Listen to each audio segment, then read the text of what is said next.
everybody to the first inaugural flagship episode of Role Models. I'm expecting millions of listeners. Just right off the bat, that's what I'm expecting. We've already got them queued up, ready to go. They're waiting for the episode. Yeah, they're there. I mean, I've got people outside my window now saying, "When's the app going to drop?" But my name is John Santana, and I'm Justin Taylor. Okay. Do you want to start? Do you want to start talking about us? Yeah, sure. My favorite subject. Yeah, it's definitely my favorite subject, talking about myself. So, when it comes to sort of tabletop role-playing games in general, started quite a long time ago now, actually, thinking about it. It still feels like it was yesterday, in all honesty, but started with a little bit of Pathfinder, and then found my way to 5e, and I've pretty much been there for the most part of my tabletop career now. Yeah. I know, obviously, John, you've spent a fair bit of time playing a lot of other things, so yeah. Well, we're going to kind of go into how we started a bit further down the line. Mm-hmm. But yeah, again, it's one of these things that, I still consider myself quite new to the hobby. I still... absolutely. But then I kind of look back, and it's been the better part of a decade. Yeah. And it's something that I immediately took to. I was quite reticent to start with, but once I started playing, that was it. Off to the races. And then once I started GMing, that's it. It was no looking back. I mainly play Pathfinder. I'm actually the Pathfinder venture agent for the city that we live in. I run a Pathfinder lodge once a month, but also I've started really delving quite deep into other systems such as Delta Green, the Cypher system, things like that, just to get that extra experience and try other systems that I thoroughly enjoy. So needless to say, this is going to be a tabletop role-playing podcast.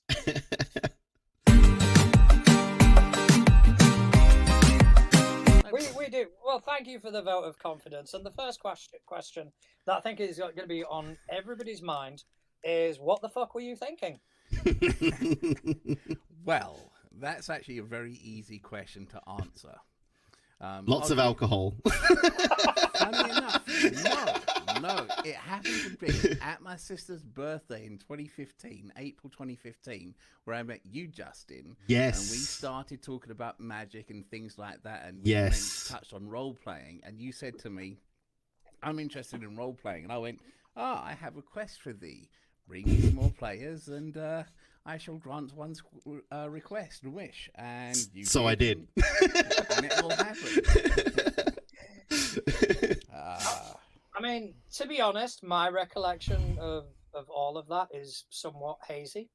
I don't know why. I can answer that with my previous answer. Alcohol. At that point, even Justin and I think we'd encountered each other a couple of times. Yes. But we weren't like, we had a friend in common. Yeah, we had like mutual friends, so we'd like bump into each other every once in a while and have like 3-word conversations. Yeah. One night I'm out with another friend of ours, and how to say this delicately. You delicate, please. I was, please, people don't know me yet. I wanted that to be a very horrific surprise. I was fucking shit-faced. I think that was one of the nights that I was on the Old Rosie, which is a mistake. Always is. Yeah, Always it is a mistake, and along comes Justin with this other gentleman, and the question was, do you want to play Pathfinder? To which my answer was a resounding, of course I fucking do. Yeah, sure, why not? Yeah, fuck it, why not? Yeah, play, yeah, fucking, yeah. It's like D&D. Yeah, D&D, I've heard of that. That was it. And And that was it. You, I think, the next day got in touch with us and basically gave us access to Materials. to where the material, where we could find the rules on PFSRD and whatnot, and yeah, we just started consuming. Yes, at quite a feverish at an alarming rate. Yeah. I mean, I remember that Scott, when we first started to our group, said, "Okay, so you guys are going to pick something out of this part of the core rulebook," and it was the core classes. Yes. Whereas a bit further back in the rulebook, you had what were they called? It was another type. It was another prestige class. The prestige classes. Oh yeah, and stuff yeah. like that. So we're reading through all this, and we'd selected our characters. And we hadn't even rolled a fucking dice yet. And we're going, I'm gonna speak to Scott to see if he'll let me be a samurai. Which I firmly said no. Let's sit down to the basics and learn the game first. Which I honestly think was the right move. I was very similar. I mean, I've suffered with insomnia since I was like 13, right? So I would often I've gone through so many hobbies at this point that like when people say to me like, "Oh, what are your hobbies?" I'm like, "How long have you got?" Because I was the same. I would flit through things and I'd get bored after I'd do it for like a month. I'd get really good at it or like to a decent level at something, and then I'd be like, I'm bored now. And this from that first game that we played, I mean, half of my flat right now is dedicated to building terrain pieces. Like I've got like foam wire cutters, I've got 3D printers, I've got loads of stuff now that's all dedicated to this hobby. And yeah, aside from like gaming, like video gaming, it's the only thing that's really stuck around in my life for more than a month. I mean, I must admit, with what I was doing with Roll20 was phenomenal. I paid for the subscription. I didn't go for the top tier, but I did that $5 tier where it gave you the dynamic lighting. And sitting there, I would literally... how many hours have I lost to Roll20? I will tell you now, and I've not been on there for a while, okay? But since I started... I started off, Tom Parker got me onto Roll20. Okay, that's when he started running his game. I've got 4,632 hours dedicated into Roll20. So just a few. I mean, the only thing that beats that is your porn addiction.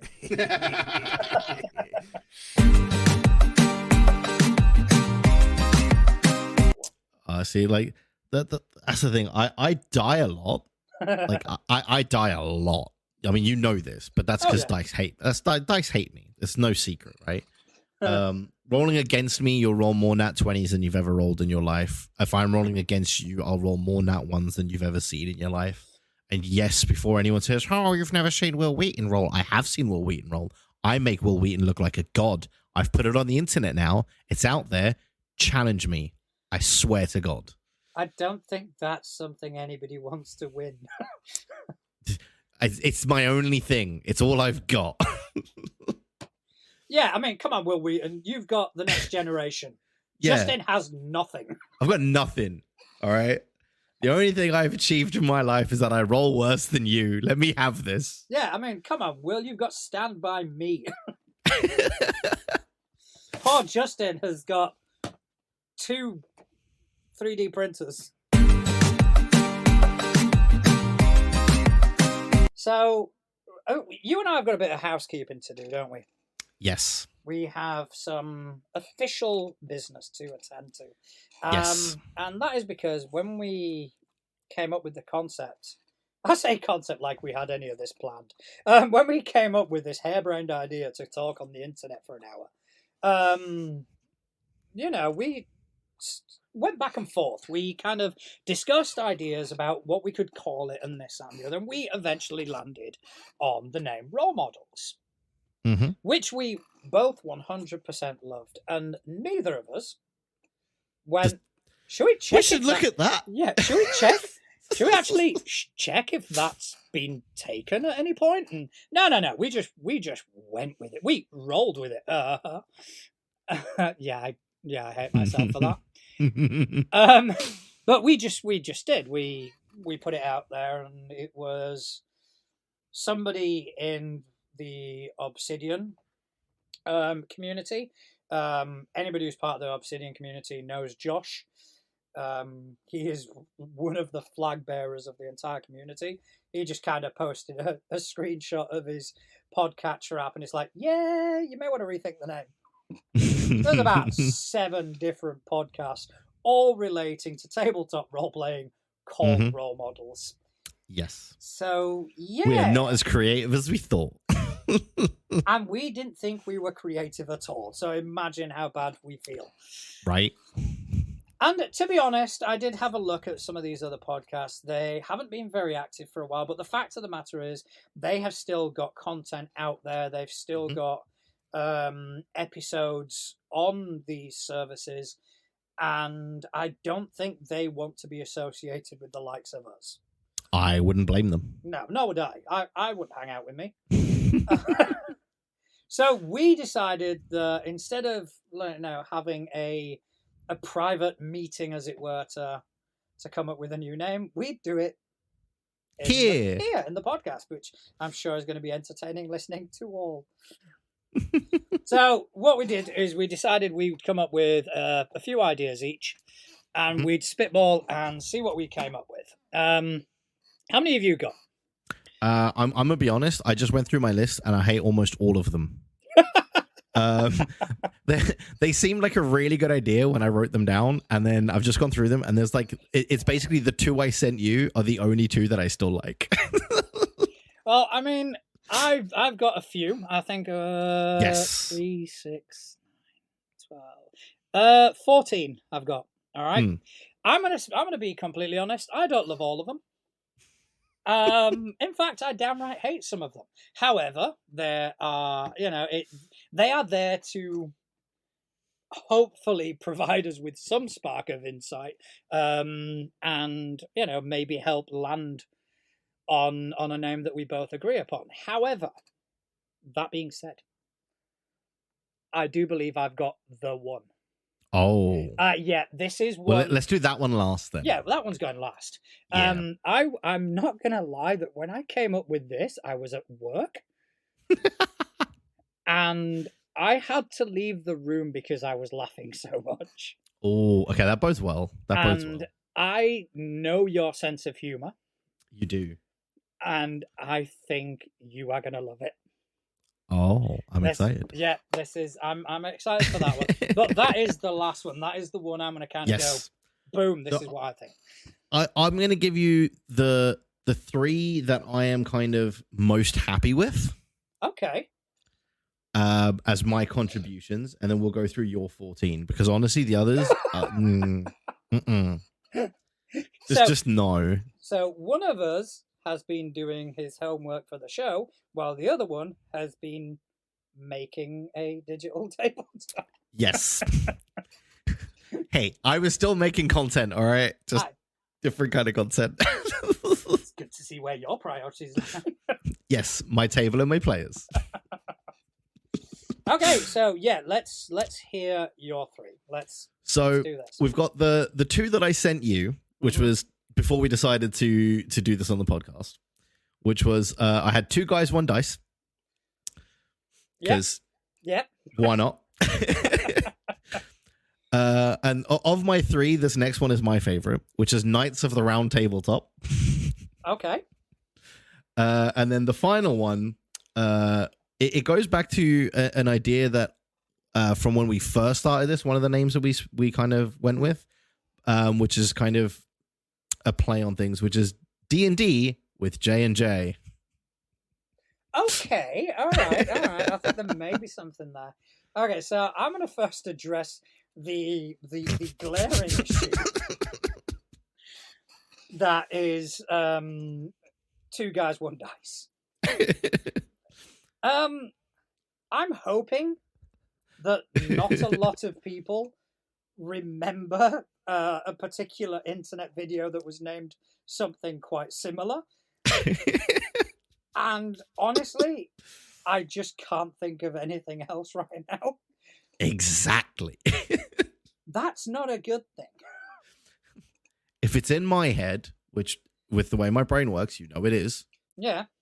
It's only fair that it's in yours as well. No, I do appreciate the sharing. Sharing is caring. Sharing is caring. So I do appreciate that. I don't really want that to... I don't want to subject that onto my listeners. Fair. You know. Okay, so the second one was Knights of the Round Tabletop. Yeah. I like that, but I do feel that would be more appropriate if we were doing an actual play.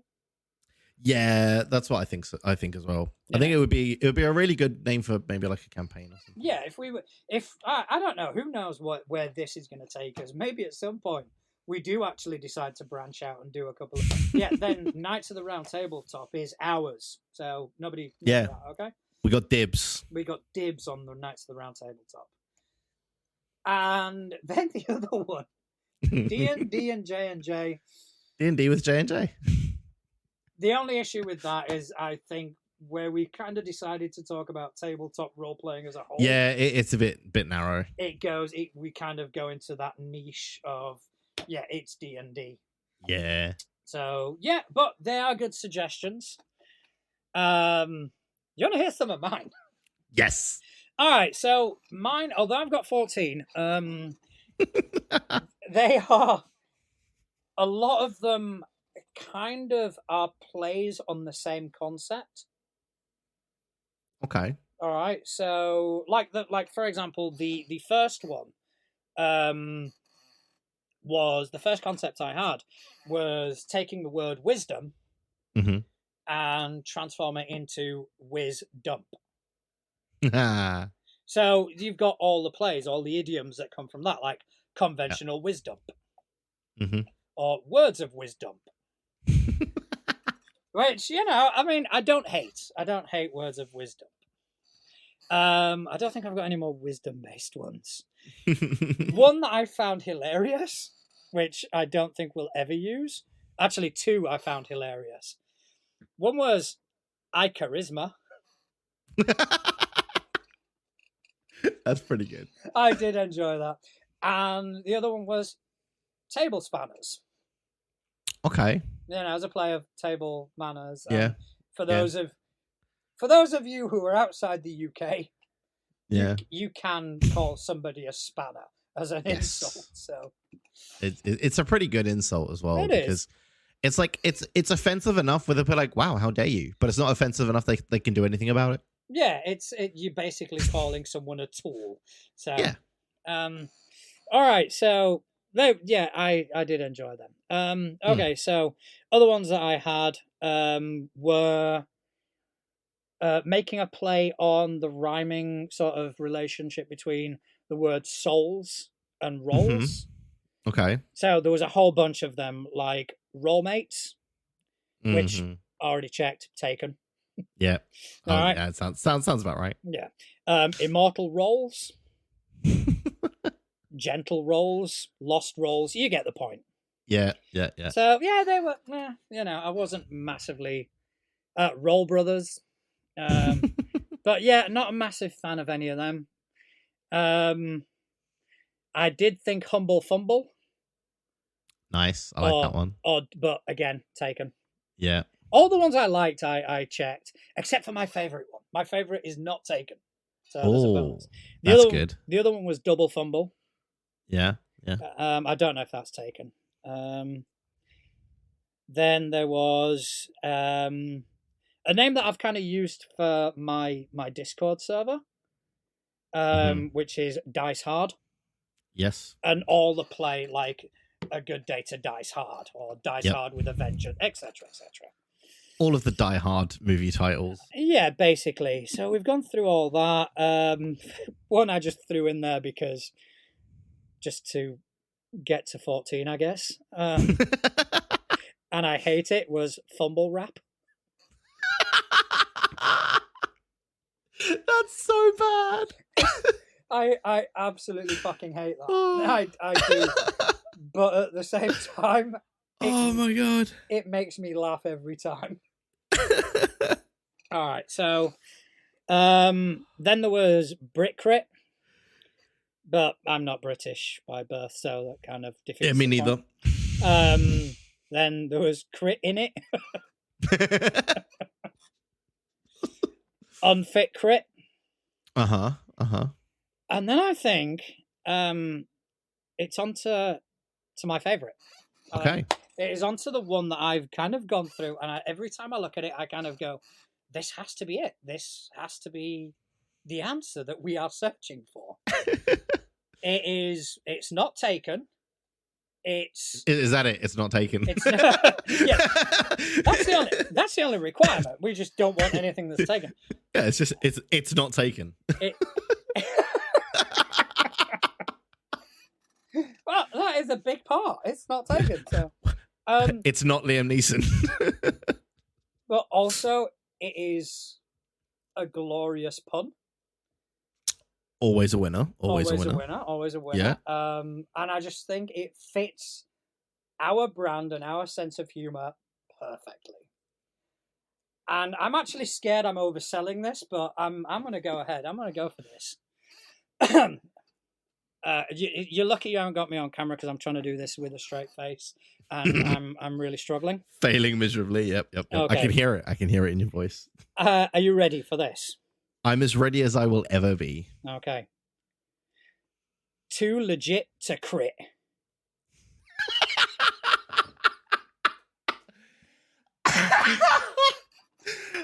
Yeah. That's it. That's the one. Isn't that? That's the one. I honestly. That's the one. And is the first draft of the Orc license. Was released on April the 7th for public comment. Yes. So, for those of you who somehow don't know, when Wizards of the Coast did their how to put this delicately, their thing. We'll just go with the thing. They did their thing, and they said their thing. People will know. And the whole community went, no. Yeah. When Wizards of the Coast, let's just say, showed their true colours, there was a lot of response, there was a lot of backlash, and different sort of entities and companies in this hobby responded in different ways. And Paizo, along with a multitude of different publishers, came out and basically said, you know what? We're going to do our own license. It's going to be essentially what the OGL was meant to be, and it's not going to be owned by anyone. It's going to be irrevocable, and and they actually have produced the sort of first draft of it, which I've gone over, but I don't really kind of speak the right language to understand the nuts and bolts of it. Yeah, we're not lawyers. No, and that actually reminds me of a comment I saw on the post, and it was some dude going, "Oh, it's too wordy and it's full of legal speak." It's like, well, it's a legal almost document. like it's a legal document. Yeah, you fucking doorstop. Funny that. How dare that? How dare that legal document be full of legal technical terms? How dare it? This holy text is a bit preachy for my liking.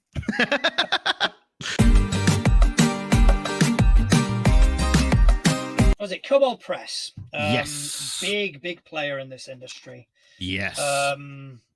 It's done so much third-party content for 5e, third-party content for Pathfinder. Very good very good stuff as well. Yeah, their response to the whole OGL thing was, right, we're going to develop our own system. Yes. Which they initially referred to as Project Black Flag. Which, in of itself, great fucking name. Yeah. yeah, if you want to spark interest in something, Project Black Flag will definitely get me. That'll yeah. I'm gonna click Yeah. that link. I'm Oh gonna yeah, click that link. 100%. So they have now given it an official title, and again, these guys naming shit are very good. Tales of the Valiant. Ooh. Oh, it does create that response, doesn't it? Oh, It's it like, does. ooh, I'm intrigued at that. Yeah, Tales of the Valiant. Yeah, I mean, I mean, just for the name alone, Oh, absolutely. I'm going to be giving that a go. has already Yeah. got me reaching for my wallet. Yes. Like, where is it? Where's that card gone? But yeah. Where did I leave my debit card? Yeah. I may have hidden it for some reason. I don't know why. It's like, what is my PayPal login? But yeah, so just Tales of the Valiant. I mean, that is a good name. It's a very good fucking name. Do you know who we should have got to name the podcast? Them. Yeah, but I also just wanted to touch on the alignment stuff that you mentioned earlier. Okay. So it's something I've actually I've had many discussions about alignment in the past. Oh, alignment discussions are if you're ever part of any tabletop role playing game online communities and someone brings if you've never talked about alignment, you are not part of an online community. Oh, but even better is to just sit back and watch other people talk about it. Because get the popcorn out. Because it goes chaotic evil pretty fucking quickly. Well, my hot take, alignment doesn't matter. Care to elaborate? No, I will, yeah. So, I reckon alignment doesn't matter because at the end of the day, right, like you said when you mentioned it earlier, alignment means different things to different people, right? So, you can be a lawful person, like, you can be a lawful alignment, right? But that doesn't mean that you follow the law of the city. You could be following the law of your deity, but you're still lawful. And that's why I feel like the alignment chart was a great concept from when it was, introduced, but it's evolved so much since then that it's not that anymore.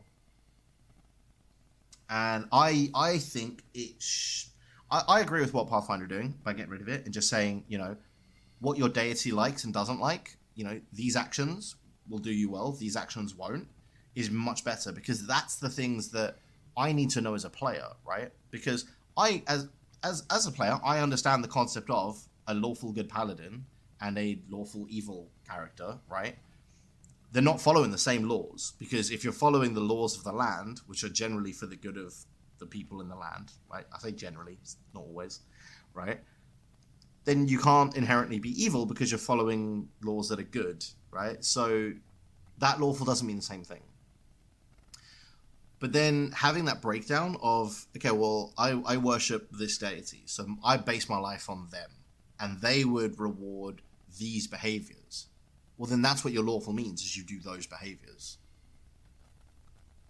And if you don't know the behaviors, because at the moment, in D&D anyway, I don't know so much about some of the other systems out there, those behaviors are kind of open for interpretation, because you've just got to kind of look at the lore of the deity and what's written about them in all of the sources that are out there and say, well, would they think that this is good or would they think that this is bad? And it kind of becomes a judgment call again, and then you've kind of lost the whole purpose anyway, right? Yeah. I think you're very, very accurate. Alignment. Oh, right. I've never viewed alignment as a guideline. I've viewed it as an end result. Yes. So when someone develops a character and they make them lawful good, or we'll go with chaotic good. Yes. So they make a chaotic good character. I've never had that as this is how your character has to behave. I've always seen it as the events that have transpired between you being born and now, and this moment in time tell me your past. They tell me what sort of actions you have taken. Yeah. And even then, it's a ballpark. Yeah. Even then, it's like you're moving along two axes. So, right now, you are considered chaotic good, but that's because of what happened previously. As a character, as a player that's playing a character in my world, do whatever the fuck you want. Yeah. Don't let alignment be a stranglehold. You roleplay however you want. If what you do changes that alignment, then we'll change it. Yeah, I think as well. Yeah, that's a really good point, because I think too many people, like, they'll write an alignment down in their character sheet and then they kind of make decisions based on that rather than what makes sense. I mean, the only kind of way that falls apart is when we're dealing with certain mechanics that are tied to alignment. Yes. So the prime example is going to be a paladin. Yeah. You know, or if we're talking Pathfinder parlance, a champion. They have an alignment and they stick to an alignment, and if they veer from that alignment, they lose their powers, etc., etc. That's why Pathfinder Second Edition were a bit more in depth, where it's okay. So you are a follower of Ragathiel, who is a lawful good god of vengeance. Yeah. So your version of lawful good is going to differ from the lawful goodness of Saran Wrap. Yeah. Who, Thank you you. know, Thank you. sorry, I had to correct It's all myself. about preserving food. I had to correct myself. He'll be listening to this episode. Yeah. So, yeah, it is, you know, they've got two very different ways of going about things. And playing that in a very vague sort of concept as alignment is always kind of leaves things a bit, you know, how do I react to this? Whereas with the edicts and anathemas, you've got a very clear, defined, okay, Ragathiel wants you to punish evildoers. Yeah. End of. And I think that's the better way of handling it, right? Because let's be honest, right? Your alignment only really comes into it if you have a deity. It's the only time it really becomes an issue, right? Is if there's a deity involved. Because if I'm playing a bounty hunter, no one gives a shit whether I'm chaotic good or lawful good or just true neutral or whatever. It doesn't fucking matter. And as long as I'm not evil, right? But my actions are going to determine that. I'm not having to act a certain way to still be in favor with my deity. I can act whatever is best for my character in that situation, right? And it's only really, and it should be things like clerics and paladins who are stuck to, this is what my deity wants, so I need to behave that way, because that's their source of power. It's also what they've devoted their life to. So it kind of works in that element, because it becomes part of the character. Is my deity wants this, so I have to stick to that no matter what I want, because that should be what I want. Yeah, and there are a lot of the discussions that alignment kind of foments is how to make it better, how to make it, you know, work better, how to make it more appropriate. Because alignment came about in the early days of sort of D&D, when roleplay aspects weren't as heavy. Yeah. So now that, you know, we've got entire worlds and universes that are being created on the daily by many, many GMs across the world, having something as sort of predefined and pigeonholed as alignment doesn't quite fit the bill. And what Paizo have done, instead of going, okay, how do we improve this? They've gone, just get rid of it. It doesn't serve a purpose anymore. And I completely agree. It kind of it works on that age-old saying of, if it ain't broke, don't fix it. If it is broke, chuck it out and get a new one. Yeah, essentially. And there are mechanics that are going to be tied to it that will be changed. And one of the things that they talked about on the stream were things that do, for example, like spells that work against a particular alignment. Like detect evil. Yes. When they kind of said, okay, fair enough, but rather than detect evil, what about if we made it a bit more specific to detect a certain type of evil? So Yeah. what about detect unholy? Well, exactly, because I mean that's the thing as well, right? Is even the whole detect evil thing. Your view of what is evil in the world will differ from someone else, right? Especially in in this kind of setting, right, where you can have 15 different deities who are all good in air quotes, right? But their views are diametrically opposed to each other.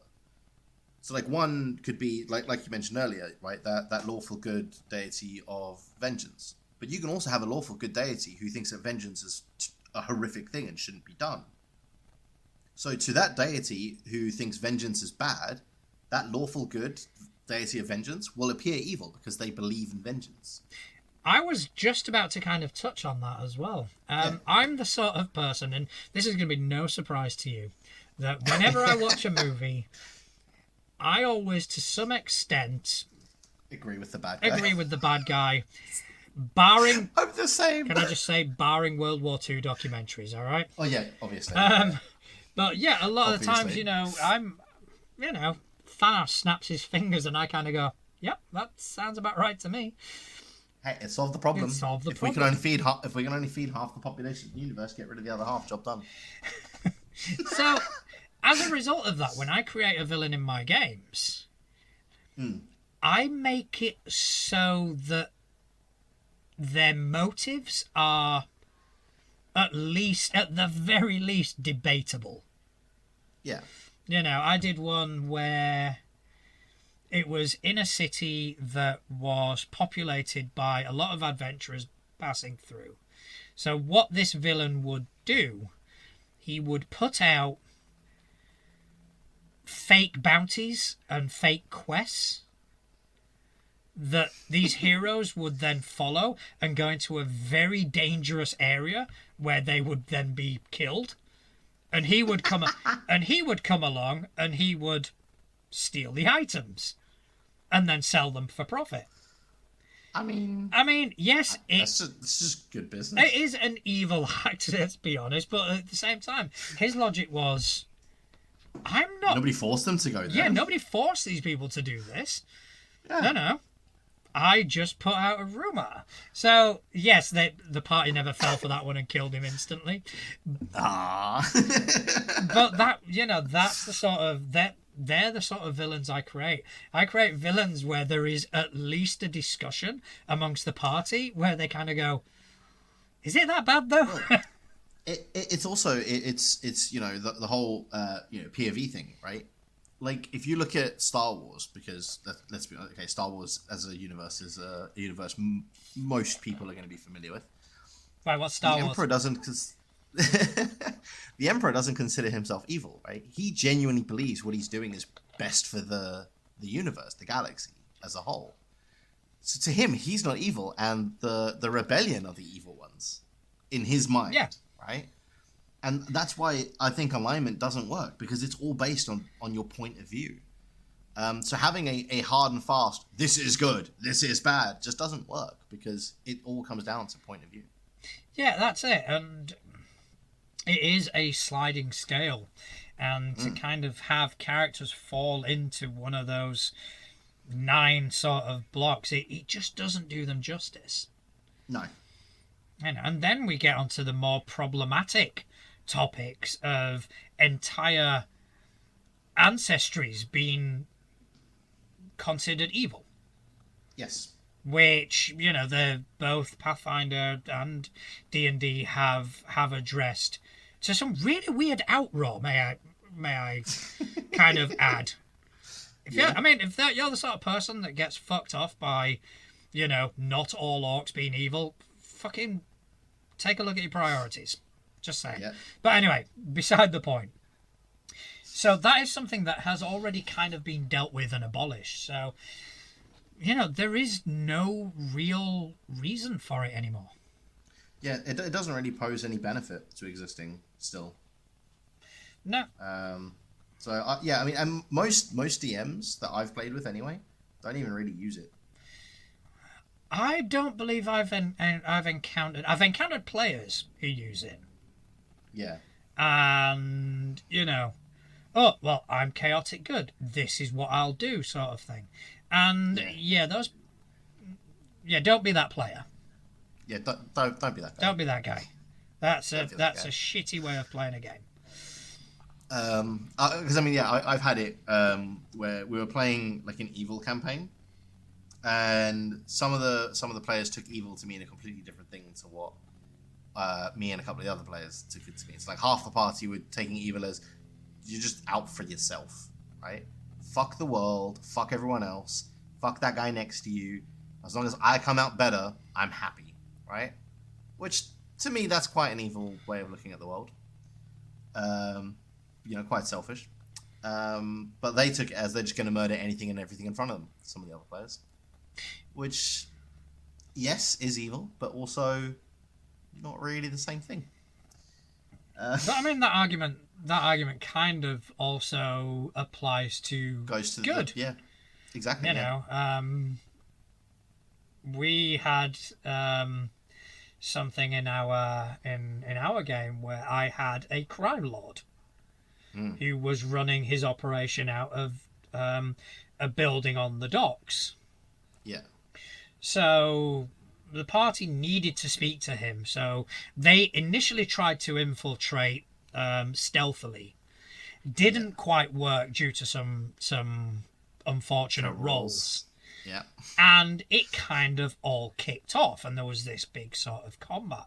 When it got to the resolution, and they were actually speaking to this dude, my answer to them was, why didn't you knock on the fucking door first? Yeah. I also made a point of him having not anything illegal in this docks because he's a smart man. So it's like, I'm not... Take a look. Go. Do. Fucking investigate the place. There's nothing illegal going on here. Yeah. I'm going to call the town guard. So it was like, what part of that does that then go from being a good act to then being to an evil act? And it's exactly that. I mean, it's like if you look at most like crime bosses in general, right? Both in fiction and in the real world, right? They all have some kind of good, honest business that they use, right? Because they need a way to launder their ill-gotten gains. So to the outside eye, they appear to be a very good person, right? They all do. That's the whole point of this world they build around themselves. They give to charity, they do this for the local community, they help these people, but behind closed doors is where they do their shady shit. Yeah. But that's the thing, like, to the outside world, they're going to seem like a really nice guy and they're a really good guy. And that's my opinion on alignment. It should have been abolished a long time ago. Completely agree. I think alignment is an absolute, and only a Sith deals in absolutes. Yeah, exactly. And in something like a video game, absolutes work. Yes. But in something which is very much down to each individual person, absolutes it doesn't. Don't have a place. Which celebrity would you most want to play a tabletop RPG with, and what type of character do you think they'd play? Okay, so my answer for this is really easy. For the first half, the second half, I'm not sure. But I would absolutely love to play any kind of tabletop game with Henry Cavill. I think that would just be amazing. He seems like a genuinely decent, fun individual anyway. We all know he's got a nerdy side. We all know this.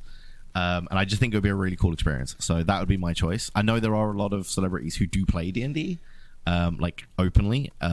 Like you've got, Joe Manganiello, all that lot that play and have all their stuff. But Henry Cavill would be my choice for that. I have no idea what he would play though. What would I feel like he would play some kind of caster. Interesting, yeah.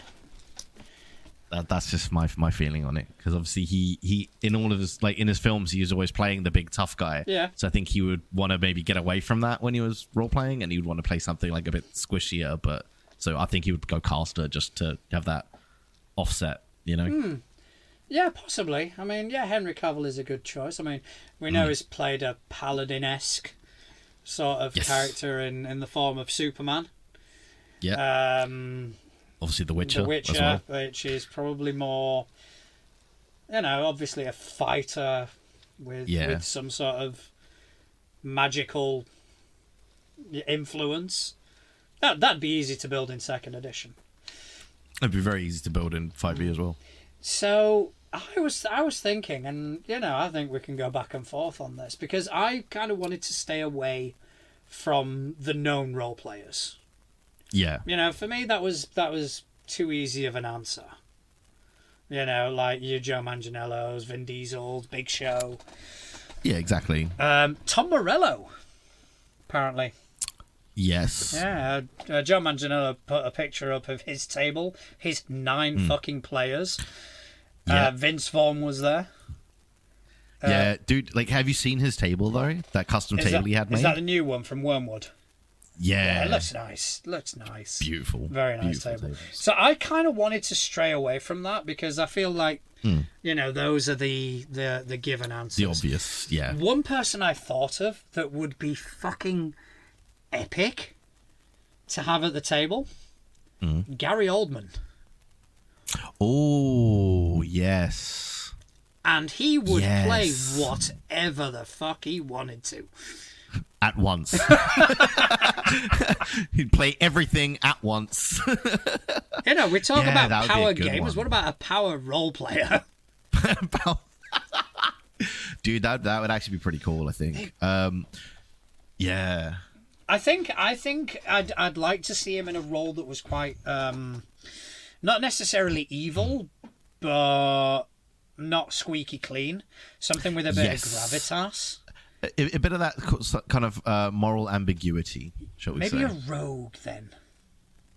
Yeah. Or even just like an Oathbreaker Paladin would be pretty good. That would be good. I think he'd definitely bring that. Yeah. Gary. If you're listening, Gary, give us a call. give us a call. I mean, you can come join us anytime. I'll GM. I think the one other person that I would love to get on a table with, just to settle it once and for all, I would have to play a game with William. I would have to, just so we can settle it once and for all which one of us rolls worse, right? Because anybody who's seen me play knows I roll worse, right? But I know that everybody in the world of the internet and the rest of the world thinks that I'm exaggerating. Well, what I would do, I would GM that game. And I would also, give you carte blanche on any fucking power build that you wanted to, because I wouldn't feel threatened at all. Well, I mean that's also part of the reason that I don't mind power gaming, because the way I roll doesn't fucking matter. Yeah, I mean, I was almost going to cut you off at one point when you were talking about your power build, kind of going, yeah, it's still you rolling though. Yeah, well, exactly. I mean, I think that's part of the reason that my DM has allowed it, because he knows that, yes, it might be very strong, but I still have to not roll ones. Yeah, so, Will, if you're listening, please forgive any things I may have said in previous episodes about you. Come and join the table, and let's settle this once and for all. So, actually, let's take that question one step further, right? So we've both given a person that we would love to play with. How about? Sorry, can I just add one more? Yes. One more. I was just gonna say, why don't we both put together like a table of 4 people? Okay, all right. Right. So I've given 2, so you've got 3 to go. Okay, so my second one is going to be the bard of the party, Lin-Manuel Miranda. I like it. Yeah, just one. Yeah, he would smash being a bard. Oh, yeah, that's a good one. That is a good one. I think I would really, really enjoy having someone like Adam Sandler at the table, and I think he would probably play something like a bard as well. So he would kind of be the bard of my table, I think. just because of like that quick fire wit that he would bring to that character as well. Like his vicious mockery would actually be vicious mockery. You know what I mean? Like, so I think I would love to have Adam Sandler at the table as well. All right. Okay, so I've got my rogue, I've got my bard. All right. Should we do 5? Should we do like a proper let's go 5. party? Yeah. Yeah, let's So go 5. I've got a rogue, I've got a bard. Because I think rogue for Gary Oldman. Yeah. I think it just fits. I'm gonna go cleric, and I think there's only one answer for someone who is gonna play a pious man, and that's gonna be Morgan Freeman. Oh, that's good. Yeah. I mean, That dude is played good. God twice, so Yeah. He could be his own deity. exactly. No, that is good. Right. So I've got one that I think. Actually, I'm going to give my final 2 in this one because they kind of come as a pair at the moment. And I just think it would be amazing to have them there at the table. I would want Kevin Hart and The Rock. Yeah. as soon as you said came in a pair, it was like, yeah, he's going Jumanji. Yeah, just because, again, I think they would be hilarious on whatever character they decided to play, right? And I think that would kind of round out my table. So my table would be Henry Cavill, Will Wheaton, just so we can settle it once and for all. And then, Adam Sandler, Kevin Hart, The Rock. That's my table. That's a good table. So what would Kevin Hart and The Rock play? Because you did say so caster for Henry Cavill, so that he'd be kind of like he'd be some kind of wizard or something like that. Bard for Sandler. I feel like Will could kind of just fill whatever role was missing because he is a sort of very well-rounded player when it comes to that element. So I think he would just kind of fill that role of whatever the other 2 don't pick up, he'll play.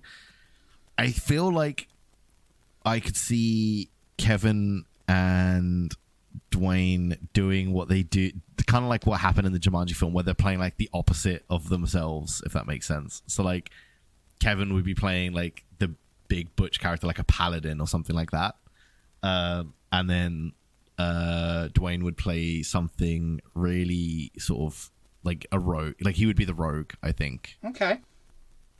Yeah, no, I like it. So that leaves me with 2, doesn't it?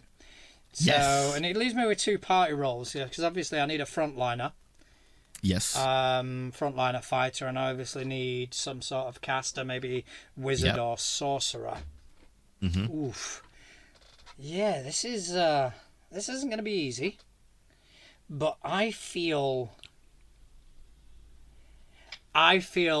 that a fighter, like a frontliner, maybe even a paladin. Yeah. Gotta go Sigourney Weaver, man. Okay.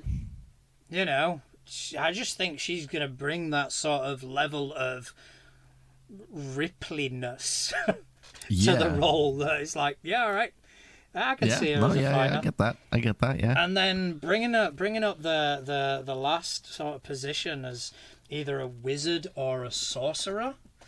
Mm-hmm. I would have to think. Ooh, this is a tough one. I think Ryan Reynolds as a wizard.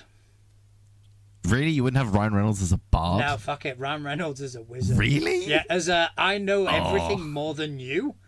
100%. Oh, one of those kind of wizards. Right. Yeah, I get you. Yeah. And plus, Lin-Manuel is my bard.